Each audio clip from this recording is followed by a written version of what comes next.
친절하고 재미있는 시사풀이 CBS 라디오 시사자키 정관용입니다. 시사자키 2부 시작하겠습니다. 오늘의 주요 뉴스 정리하는 미디어스의 김민아 기자, 어서 오십시오. 안녕하세요. 새해 복 많이 받으시고 새해 복 많이 받으십시오. 올 한 해도 부탁합니다. 고맙습니다. 정유라 씨 체포 소식부터 정리하죠. 우리 경찰청 발표에 따르면요, 덴마크 경찰이 이 덴마크 북부의 올보르시의 한 주택에서 정유라 씨를 포함한 총 5명을 불법 체류 혐의로 검거했다, 이렇게 밝혔다는 겁니다. 네. 정유라 씨는 그동안 독일에 머물다가 최근에 덴마크로 건너간 것으로 알려져 있었는데, 이건 JTBC 측 기자 제보로 이제 덴마크 경찰에 출동을 하는 그런 상황이 됐다고 하고요. 예. JTBC는 정유라 씨가 체포되는 현장을 단독 보도하기도 했습니다.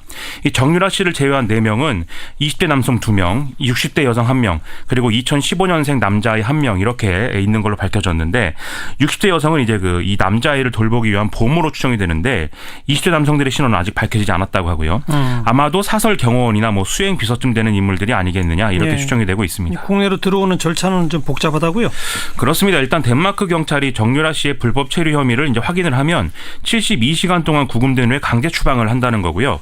그런데 만약에 불법 체류 혐의가 이제 인정이 안 돼서 무혐의 처분되면 24시간 동안의 보호 조치 이후에 그냥 이제 풀려난다는 거죠. 어허. 만약에 박영수 특검 입장에서 정유라 씨가 지금 적색 수배 대상이 아닌 상태에서 무혐의로 풀려나면 신병을 확보할 길이 또 없어지는 셈입니다.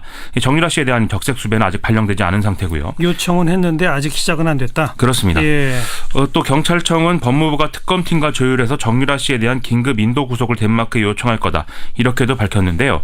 이 긴급 인도 구속 청구라는 것은 해외에 도피한 자국의 범죄인의 소재를 확인했는데, 어떤 정식 인도 청구서 작성이라든지 이런 절차에 시간이 걸리는 상황에서 이것 때문에 도주 우려가 있다면 구금 상태를 유지해달라, 이렇게 요청하는 것이거든요. 예. 이게 받아들여지면 덴마크 경찰은 한국 정부의 범죄인 인도 요청이 있을 때까지 정유라 씨를 구금할 수 있는 그런 상황이 됩니다. 뭐 범죄인 인도 청구를 그냥 뭐 맞바로 해버리는 그런 방안도 이제 거론이 되는데, 유병원 전 세무그룹 회장의 장녀 유섬나 씨가 2년 반 넘게 송환 거부 소송을 한 사례가 있어서 이런 일이 또 이뤄지는 거 아니냐, 이렇게 되면 특검 수사 기간 내에 정유라 씨가 국내 송환이 안 되는 거 아니냐, 이런 얘기도 같이 나오고 있는데요. 예. 이거에 대해서는 당시에 유섬나 씨는 영주권자였고 정유라 씨는 비영주권자이기 때문에 뭐 이렇게 될 가능성은 낮지 않겠느냐, 이런 반론도 같이 나오고 있는 상황입니다. 조금 더 지켜봐야 되겠네요, 이거는. 그렇습니다. 요즘 계속 논란을 일으키는 그 이완영 의원, 덴마크에서 정유라랑 만난 거 아니냐 이렇게 했는데 또 아니라고 해명을 했죠? 그렇습니다. 지난 12월 28일에 JTBC는 이완영 의원이 소속된 국회 농축산식품해양수산위가 6박 8일 동안 이 AI 방역제도 관련 해외 시찰을 나갈 예정이다, 이렇게 보도를 했는데요. 네. 이 당시에 방문 예정지에 덴마크가 포함되어 있었기 때문에 상당히 화제가 됐다는 겁니다. 이완영 의원이 이 국회 상임위 소속이고 또 지금 위증교사 의혹 등을 받고 있기 때문에 덴마크에 가서 정유라 씨와 뭔가 접촉을 하라는 거 아니냐, 이런 얘기가 나온 거죠. 예. 이에 대해서 오늘 이완영 의원은 해명 자료를 냈는데요. 이 시찰에 함께하지 않았다, 그렇기 때문에 정확한 사실관계를 확인해서 보도를 해달라, 이런 내용입니다. 아예 출국하지 않았다? 그런 얘기인 거죠. 그리고 정유라 씨가 만약 들어오게 되면 이화여대 관련 수사 이제 빨라질 텐데, 유철균, 이인화라는 필명으로 알려진 이대 교수, 지금 그 수사 어떻게 진행되고 있어요? 지금 뭐 수사를 받고 있는데, 특검팀이 업무방해, 증거위조교사, 사문서 위조교사, 위조사문서 행사, 위계 공무집행방해 혐의, 이걸 걸어서 구속영장을 신청한 상태입니다. 지난해 독일에서 치료 중이던 정유라 씨가 기말 시험에 응시를 하지 않았는데 그럼에도 불구하고 학점을 줬다는 거죠.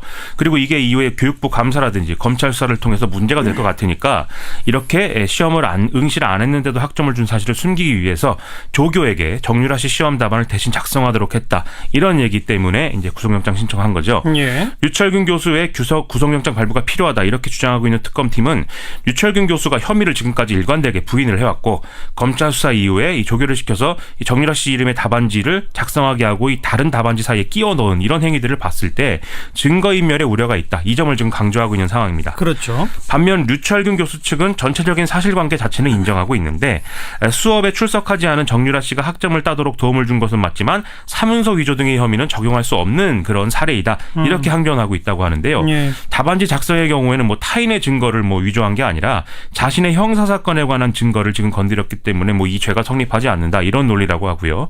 또 학점 특혜를 줬다, 이 경우에는 수강 학생 한 2,900명 정도 가운데 270여 명의 학점 변경을 요청했는데 그중에 100명 넘는 학생들의 점수를 실제로 이제 올려줬다는 거거든요. 어허. 정유라 씨는 그중에 하나였다, 뭐 이런 어떤 반론을 펴고 있다는 것입니다. 네. 근데 그 수사를 받는 과정에 김경숙 전 이대 신산업융합대학장이 바로 이 유철균 교수한테 최순실 정유라를 소개하면서 잘 봐달라는 부탁을 했다. 이런 얘기를 했다고요?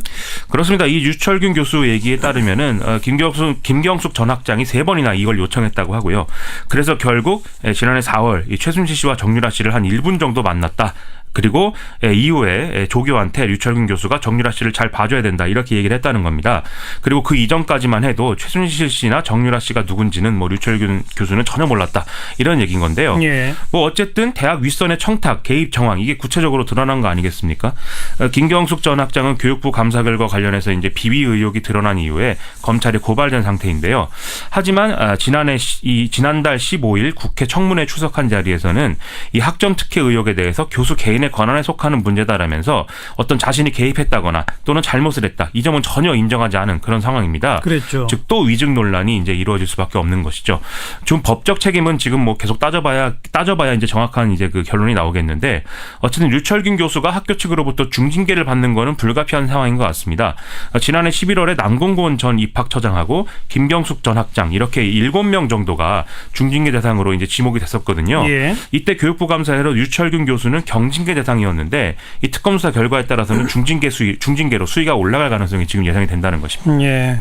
김경숙 전 학장, 뭐 남궁곤 전 입학처장, 최경희 총장 아직 다 소환도 안 됐죠. 그렇습니다. 이제 조만간 바로 다 줄 소환이 이루어지겠군요. 그렇게 돼야 될 겁니다. 그 박근혜 대통령이 최순실 씨한테 이것저것 자문을 구하는 게 위법이다.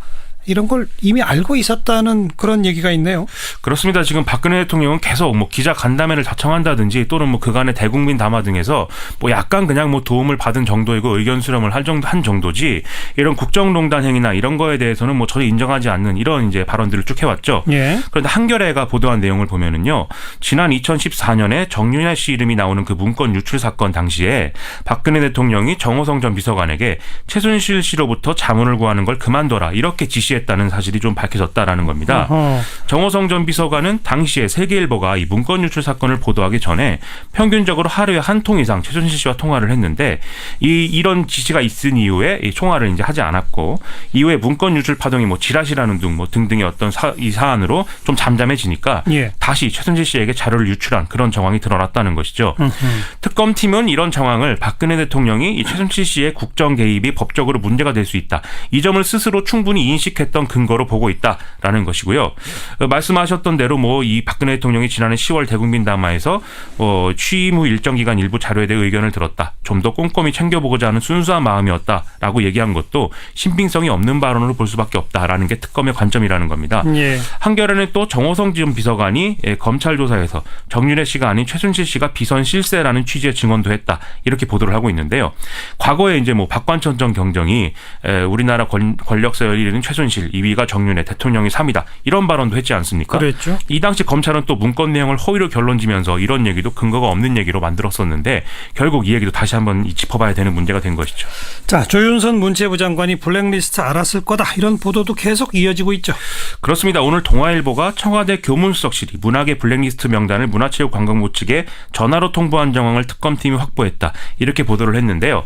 이에 앞서 특검은 조윤선 전 장관이 블랙리스트 존재를 알고 있다고 판단해서 조윤선 전 장관을 위증 혐의로 고발해달라 이렇게 국회에 요청을 한 바가 있죠. 그랬죠. 이 동아일보 보도를 보면 청와대는 정부 예산 지원 배제 대상자 명단을 문서로 만들어서 내려보냈다가 외부로 유출되면 문제가 되겠다 이렇게 우려를 해서 흔적이 남지 않도록 전화를 사용해서 구두 지시를 했다는 겁니다. 그런데 문체부는 이 청와대 지시 이행 과정에서 실수를 하면 안 되니까 굳이 이걸 또 리스트를 만들었다는 것이고 예. 그래서 특검팀이 이걸 확보하게 됐다는 거죠.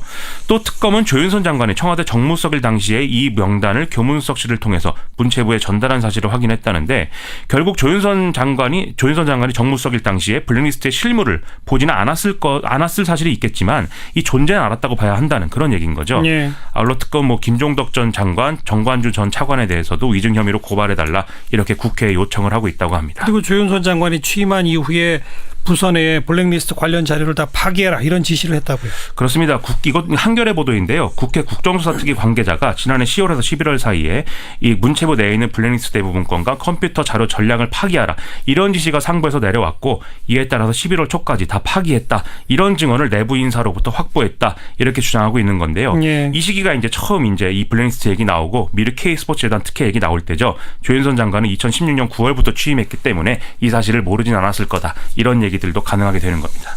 조만간 또 특검에 조윤선 장관이 가겠군요. 그래야 될 것 같습니다. 수고하셨습니다. 고맙습니다. 미디어스 김민아 기자였습니다.